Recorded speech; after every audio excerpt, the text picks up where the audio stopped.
I have no idea. This joy, this brain now. An open letter to Paint Chips. a.k.a. What the fuck is that? a.k.a. Rick LaRivière, a.k.a. the basement Blobfish. What? Dear Paint Chips. Because he decided to write a little blog, and he uses a known alias. It's him. Oh. Yeah. Oh. And then he's trying to sound all exotic. He shakes his hand. He says, "Buddy, you do such a good job. You're so wonderful." Alrighty then. Dear Paint Chips, you really outdid yourself this time. A blistering email full of projection, false sanctimony, and manufactured outrage, all while you cowardly tucked yourself behind a laughably transparent pseudonym, Rick LaRivière, or however the fuck you say that. Who are you trying to fool, dick? Yourself, dick? The 3 people who accidentally clicked on your podcast while searching for old Coast to Coast AM episodes, dick? Let's be real, dick. Rick LaRivière sounds less like a credible source and more like the name a greasy mall magician uses while dodging subpoenas. You're a fraud, a disgrace, and a man so obsessed with relevance that you've started catfishing your own identity. But the most embarrassing part, you are still probably living under your mommy's roof, in the basement, wiping Cheeto dust on her floral couch while you draft limp dick hate mail between unemployment applications.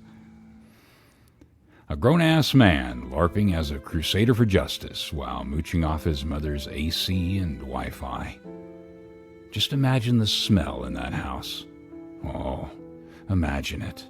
And I'm sure, for being the convicted felon piece of shit that you are, you're used to that stench when somebody's cell's door has been locked for a while and they haven't been let out for a week to take a shower. Oh, that's a funky smell. It's a smell you never forget. I've opened that cell door many times and stared into that empty space right between the ears of people like you, while the fumes waft out onto the catwalk.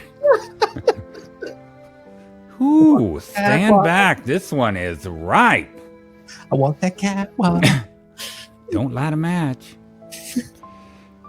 Let's address the pathetic meat of your tantrum, or your taint. No, don't go there. Leave your pumpernickel out of this. If I want extra cheese, well, I just get that on my pizza. Your latest attempt to frame Jeremy Hales as some kind of anti-Semitic supervillain, when the only thing you have in common with integrity is that, well, you never met it. You whine about Jeremy calling Brucey Dude's foreskin, as if anyone outside your little echo chamber of desperate nobodies gives a damn about the tender feelings of Bubbles. The man is a sanctioned courtroom clown who's now so radioactive he can't even keep clients longer than a Waffle House shift. You're weeping over a guy who asked the court to excuse his no-show because he was afraid of being arrested during a sanctions hearing. Let's talk brass tacks, Paint Chips. Jeremy Hales has a Jewish attorney, Randy Shockett, an actual professional who knows the law, follows rules, and doesn't treat federal litigation like a reality show audition. And you think this is somehow a weak defense? No. You raging about anti-Semitism while ignoring that the man literally trusted his legal defense to a Jewish professional just exposes the one thing that's always true about you. You lie. Badly. Sloppily. And constantly. But that's the con, isn't it? You've done this dance before. You're not concerned about hate. You're not interested in protecting the Jewish community. You're a sociopathic grifter playing dress-up. You fucking queen. just like Bill in Silence of the Lambs, dancing in front of a mirror. He puts the lotions on the skin. And I personally just have to ask, do you also tuck? Well, I don't want to know that. 1 minute, you're a mob boss. Next minute, a civil rights advocate. Now some kind of reformed synagogue groupie clinging to Rabbi Belinsky like he's your court-appointed redemption arc. Do they have altar boys there too? No, that's too deep of a question. You trot Belinsky out like a battered prop. A man whose own children have accused him of abuse. But hey, if he'll say what you want, you'll polish that turd, or his halo, with a straight face and pretend it's a Torah. You care about views, clicks, a shot at rebuilding your shattered ego through podcast rants and fabricated scandals. The only thing you're trying to save is your own failed reputation, you fucktard. But it's buried deeper than your last ounce of self-respect or your former cellmate's dick in your ass. And the worst part, you're not even good at it. Your insults are lazy. Your logic is riddled with holes. And your delivery sounds like a voicemail from a rejected insurance salesman.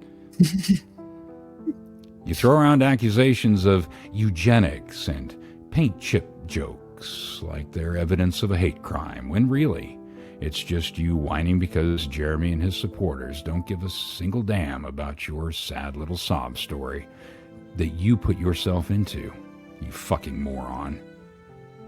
Another desperate attempt to paint Jeremy Hales as some kind of anti-Semitic villain, while you, a disbarred felon, with the credibility of a gas station burrito, try to cosplay as the moral authority of the Jewish people. I'm not Jewish and I'd be offended. You're out here screaming about Deuce Foreskin like it's the Nuremberg trials, while ignoring the fact that the man you're defending, Bubbles, Bruce Matskin Esquire, is a walking ethics violation who has been sanctioned more times than a rogue nation and lies to the court like it's a competitive sport. You're the worst kind of degenerate. The one who wraps himself in victimhood while clawing at relevance. You bleat about hate speech while having a digital footprint filled with actual slurs. True.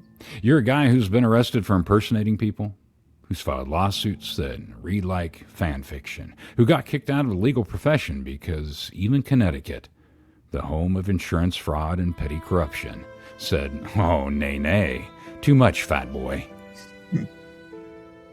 And don't think we didn't notice your attempts to smear Jeremy's supporters, too. Megan Fox, Tug. You fling juvenile accusations at anyone in Jeremy's orbit because you can't win an argument with facts. So instead, you throw around words like eugenics and paint chips, hoping something sticks. The only person eating paint chips here is you, dick. And I'm pretty sure wandering your way through the old abandoned homes close to wherever you live, finding that arsenic wallpaper and licking it for dessert. But that's just my own opinion. You're just mad people figured out your flavor is lead-based loser. I wonder what kind of color that really is. I don't know. Could be any color. That might look good on my shitter walls. You're a disbarred, disgraced, delusional little man playing dress-up in your mother's guest room.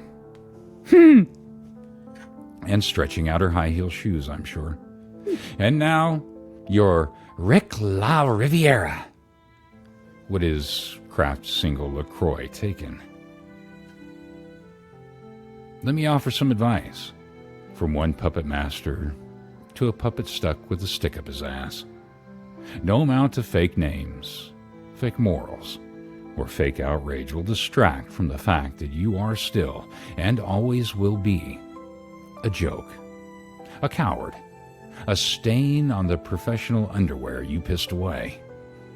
And now you're just the sad little ghost of your own relevance, whispering accusations into your pillow. And biting it mightily, I'm assuming, and hoping someone, anyone, takes the bait. Dick, Oh, dick. You're not a threat. You're not even a speed bump. You're a shriveled parasite, clawing at the ankles of people doing more with their day than writing hate mail under a pseudonym like Rick LaRivière. Riviere. Whatever the fuck. Which, and I cannot stress this enough, sounds like the name of a background extra in Riverdale who dies off screen. But they won't. Because we all see you now. And Jeremy? He doesn't need you to say a word. No, he doesn't. You're doing... Huh? Jeremy doesn't need to say a word. Yeah. He doesn't need to say... Oh, he doesn't need to say a word. Sorry.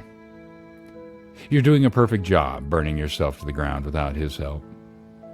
Much like a little clown lawyer that was the best lawyer that he never had to pay for.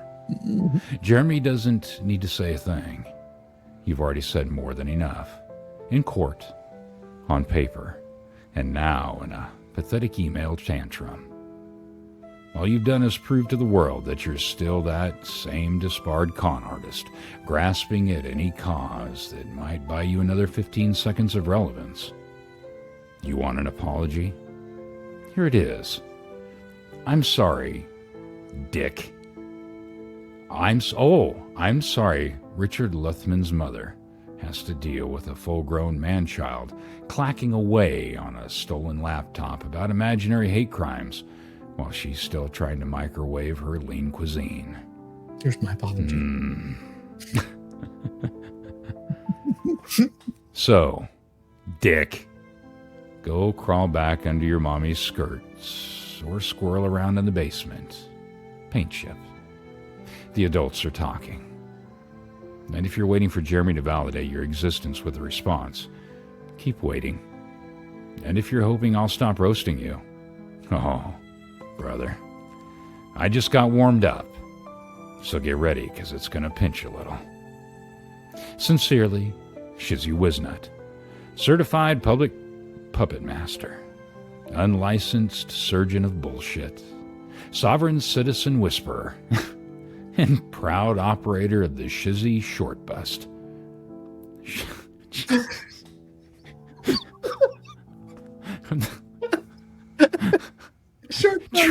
Trademark, where you still ride in the back with a helmet. Good Lord. And I am, and always will be, your fucking daddy. Yes. Oh my God. It is about time. Let's break this mother down with Shizzywhiznut.